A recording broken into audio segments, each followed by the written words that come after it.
자, 지금 시각이 오전 8시 52분을 지나고 있습니다. 다음은요. 내 삶에 영향을 주는 경제 이야기, 경제 브리핑 순서로 좀 가보도록 하겠습니다.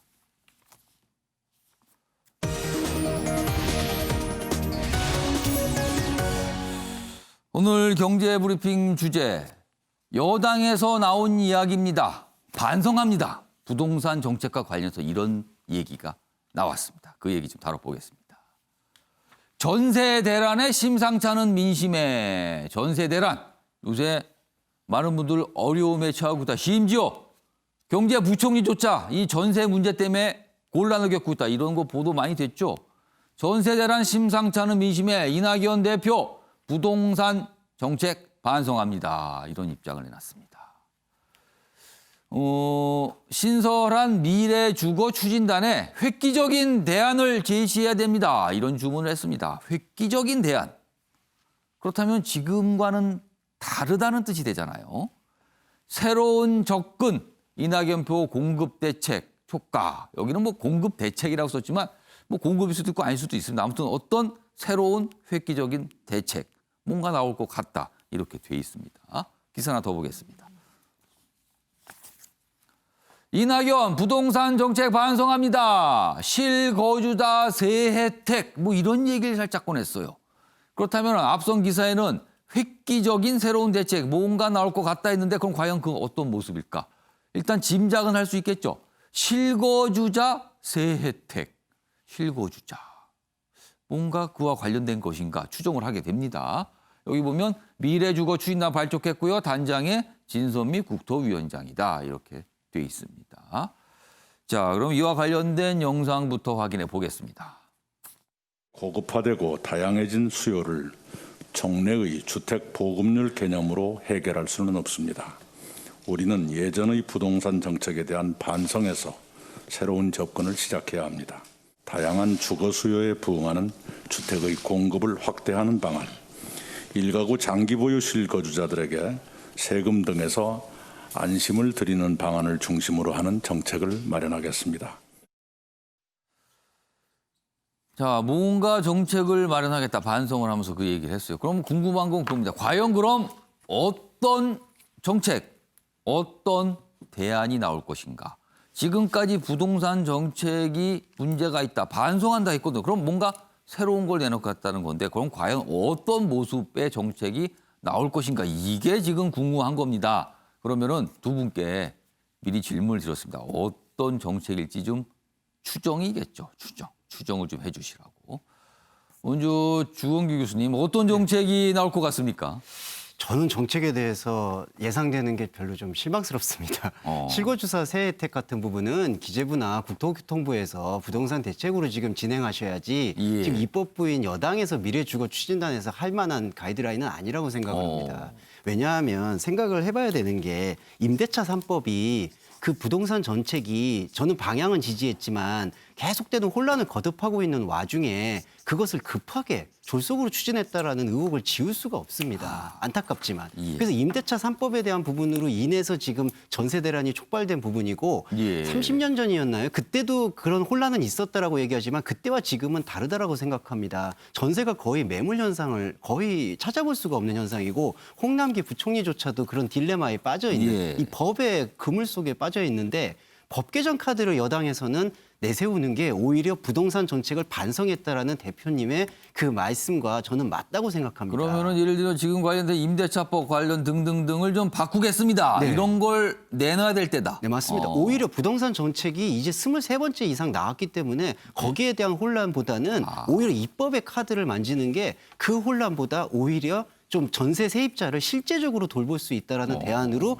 여론이 인식할 수 있을 것 같다라는 겁니다. 실제 여론조사에 대해서도 임대차 3법에 대한 여론은 그렇게 호의적이지 않습니다. 그러니까 법을 빨리 바꾸는 느낌을 주는 게 혼란스럽다는 것보다는 오히려 부동산 정책의 혼란을 오히려 법 개정의 카드를 통해서 잠재우는 게 더 효과적이라고 봅니다. 시장을 안정시키는 데 있어서는 그렇다고 봅니다. 그러니까 지금 법 개정 카드가 필요하다는데 주원 교수님께서는 임대차 관련 법으로 한정을 하십니까? 아니면 그 이상 다른 법도 좀 손질할 필요가 있다고 보시는 저는 거예요? 대대적인 손질이 좀 필요하다고 대대적인 생각합니다. 손질이 필요하다. 예, 그게 바로 획기적인 대안이 아닐까. 지금 힘 있는 국회, 일하는 국회가 할 수 있는 대안이 아닐까라는 생각을 갖습니다. 그러니까 지금 굉장히 뭐 23번째까지 나왔다고 언론에서 평가하잖아요. 정부에서 물론 그렇게 숫자 많지 않다고 하지만 그러나 여기서 대책 나와봐야 거기다 하나 더 얹히는 것밖에 더 되겠는가.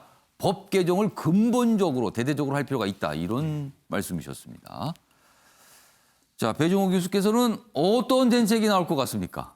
뭐 강조했지만은 제가 볼 때는 실거주자에 아, 대해서는 뭔가 좀 대안이 필요하지 않나 이렇게 생각합니다. 실거주자니까 쉽게 얘기하면 1주택 1거주자. 그렇습니다. 뭐 이렇게 네. 말할 수가 있을 것 같아요. 네, 1주택 1가구자. 예, 1구. 지금 이제 이낙연 대표가 크게 세 가지 단어로 정리하면 반성, 그리고 획기적인 대안, 새로운 접근 이렇게 얘기를 했거든요.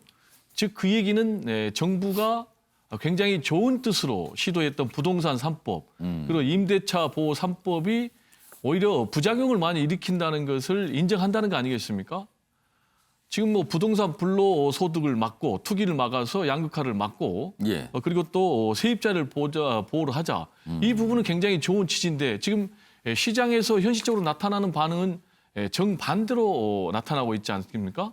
그래서 이제 이낙연 대표 같은 경우는 앞으로 대권을 염두에 두고 있기 때문에 예. 뭔가 확실한 자신의 칼날을 내보이고 이 표심에 반응을 할 수밖에 없는 그런 상황이에요. 그런 상황에서 당장 전세 관련해서는 다시 법을 바꿀 수는 없는 그런 상황이고 예. 과연 이제 전세 시장이 안정이 될 것인가 다른 부분과 관련해서는 좀 시간이 필요하고 예. 다만 이제 여러 가지 불만이 나오고 있는 부분이 아까 우리가 얘기했던 1가구 1주택자에 예. 대해서 뭔가 좀 세제 혜택이 있어야 되는 거 아니냐. 그래서 뭐 적게 얘기하면 한 3년 정도 예. 거주한 사람에 대해서는 뭔가 좀 세제 혜택을 주는 방향으로 지금 실제 내부적으로 준비하고 있는 것 아닌가. 예. 이런 보도도 나오고 있는 상황입니다. 그러니까 1주택 실거주자에 대해서는 그러니까 이런 분들은 저 투기 의사가 없다란 판단하에 뭔가 혜택을 주고 풀어줘야 되는 거 아닌가. 이런 정책은 내놓을 수 있을 것 같다. 이렇게 전망을 해 주셨습니다. 그런데 지금 두 분 말씀을 들어보니까 두 분은 주로 전세값, 임대차 관련 얘기 많이 하셨고요. 그리고 1주택에서 얘기하셨는데 사실은 정부 정책의 근본적인 어떤 대립 지점은 집값 상승폭 갖고 있습니다. 그러니까 정부에서 얘기하는 집값이 얼마나 올랐느냐고 시민단체와 야당에서 얼마나 올랐는가 완전히 다르게 보고 있습니다. 다르게 보기 때문에 정책 자체도 달라지고 있는 것 같다고 이런 비판까지 나오고 있거든요. 그 얘기 좀 잠깐 해보겠습니다. 장혜찬 변호사. 상승폭 갖고 어제도 국감에서 굉장히 대립을 했어요. 무엇이 맞는 건가. 그리고 한국감정원장이 가운데 있으면서 양쪽에서 지휘를 받으면서 굉장히 어려운 상황에 처했거든요. 이거 어떡하죠?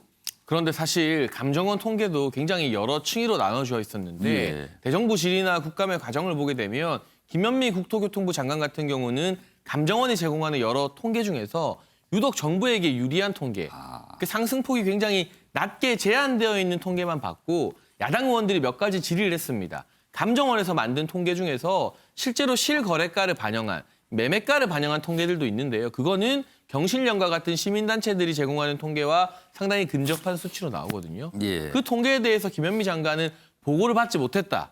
나는 본 적이 없다는 발언을 했어요. 전 이게 상당히 큰 문제라고 보는 것이 물론 일일이 통계 내용을 장관이 직접 감정원 들어가서 찾아볼 수는 없죠. 하지만 그 밑에 차관이나 장관을 보좌하는 정책 보좌관, 여러 실무자들이 다양한 통계에 대해서 장관에게 다 보고를 해서 현실 인식을 하게 만들 필요는 분명히 있습니다.